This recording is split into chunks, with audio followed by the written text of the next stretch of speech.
Hi guys, and welcome back to another Dafty in the Garden video with me, Sean. This week we're going to be taking it nice and slow and easy. We're going to talk about something really important, mental health. Now, it affects me a lot. It might affect you if you're watching this, or it might affect someone that you really care about. Let's talk about mental health and the garden. Let's get on with it. The NHS website gives you 5 steps to improve your mental health. They are connecting, there is giving, there is being present in the moment, and being active and learning. Now, every one of these steps you can achieve in your garden today. Without anything else, you can do all that in one garden. So let's talk about connecting. Now, people normally talk about connecting with people, which is an obvious one when you're a gardener. People see your garden, they'll come and approach you, they'll say hello, they'll say what you grow in there. You're a gardener, you automatically connect with people. Now what I'm going to talk about is actually connecting with nature. When you connect with nature, it's a different type of connecting. Like, for example, I'm out here in the garden, and say I did just put a seed in the ground and I just left it there and left for a month. Would that seed grow? Well, maybe yes, but most likely no. Plants need you physically, and when you're there physically, as a kind of reward, they'll grow and make you happier, because there's nothing like watching a plant take seed and grow to produce either flower or even fruit or veg. So that connecting with nature is something that I just could not describe. The endorphins alone are something that empower you. Now, studies proven that connecting with a garden will actually help your mental health, because when you're out in nature with the green, it releases endorphins. But we'll go back to connecting with people. Now, as a gardener, we cannot help talk about our garden to people. Like, I've got brand new neighbours that I met one day and they were out doing their garden. I was in here planting corn at the time. I was doing a video and I had leftover corn. And I was like, I have no space for it, what do I do with it? And I was basically turning around to them, and they says, oh, my dad likes gardening. I says, do you think he'll grow corn? I've got spare corn, go and have some corn. We force ourselves when we're gardening, unintentionally, to actually speak to people that we probably wouldn't speak to usually. I'm quite an introverted person, which is surprising because I've got this camera in front of me talking to all of you. But that's not me usually. I'm a lone wolf. So connecting with the garden when you've got depression, PTSD, anything that will make you force yourself not to connect with people, it kind of forces you to go out and actually talk to people. So being active in the garden, or just being active full stop, is a major benefit for your mental health. Being active, you're automatically going to either build up muscle or lose weight, which the Dafty really desperately needs to do. And I know mentally, if I get rid of this will improve this. Being active in the garden, all these tools that you would use in your garden is using some amount of energy and muscle. Some that I could probably mention in a list. I could probably put a list up in front of the screen right now and show you what each tool does, which would probably do the same thing as a gym membership would probably do. There's so many things in the garden that you can do, and it's fun to do. Yes, it's hard work, but see the actual fun part of gardening, that actually is better for you than just going to the gym. There's a reason why you just stick on the headphones when you're at the gym. You just want to drown all that out. But when you're in the garden, you've got that sense of this is yours, it's your space. So being active in your garden is so much more beneficial for you and so much healthier up here for you. So let's talk about giving.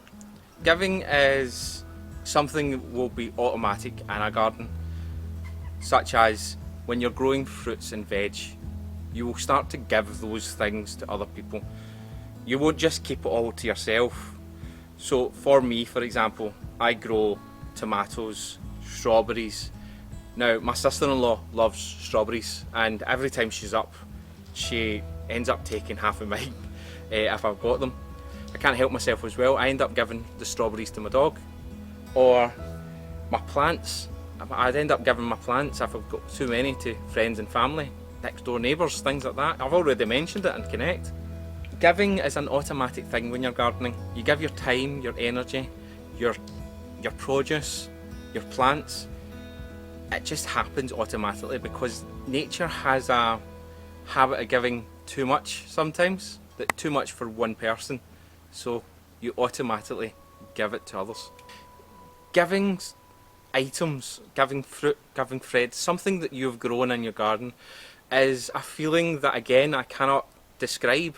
It makes me so happy to see someone eating one of the strawberries I've grown and saying they're so delicious that they can't wait for next year to come round to give them more strawberries. Even though it's the plant that's grown the produce, it's you that's cared for the soil and raised that plant so that it will give the best produce ever, so that you can give it to other people. And it's amazing, that feeling of giving something over that you've grown or you've done, and it gives you that kind of sense of you're needed. Being present in the moment is one of the things that I love to do in the garden. Whether it's just to come out and smell the flowers, or come out and pick some strawberries, tomatoes, raspberries, it is just a moment for you to just take a little breath. Even Shadow here likes to take a wee moment. Mind you, he's probably here eyeing up the strawberries, but at the same time, we're here just to take a little moment and take in exactly what you've achieved in your own garden, because we all need to just take that 5 minutes sometimes and just take a breath. And doing that will be so beneficial for your own mental health, so much that you will be a little bit happier. So let's look at learning. It's a really important one. If you're learning something, it's keeping your mind busy. And gardening, I would say, is probably one of the most positive learning experiences you can get. The fact that a year ago, I knew a little bit about gardening, but not much. I didn't know what sunflowers needed, I didn't know what corn needed, pumpkins. It's all about learning. And learning something and actually being able to pull it off, it gives you that little bit of endorphins. It gives you that little bit of, oh my god, I did that. That came for me. I grew that. Even though it's the plant that's actually done it, it's you. It's making that live, that end product, and it's one of the most fulfilling experiences you can get. And you have to learn it somehow. But learning, it keeps your mind busy. It keeps it focused on that task that you want to do, and tying in with the active one, keeping your body active and your mind active is really key to helping your mental health. Thank you so much for watching, guys. That's the end of this week's video. I'm going to ask a big favour. If you did like this video, please put a thumbs up so it can help other people as well. And I'll see you in the next one. Bye for now. Bye, bye, bye, bye, bye. Wait for the bus. I was waiting for the bus. Thanks so much for getting... Did you come for?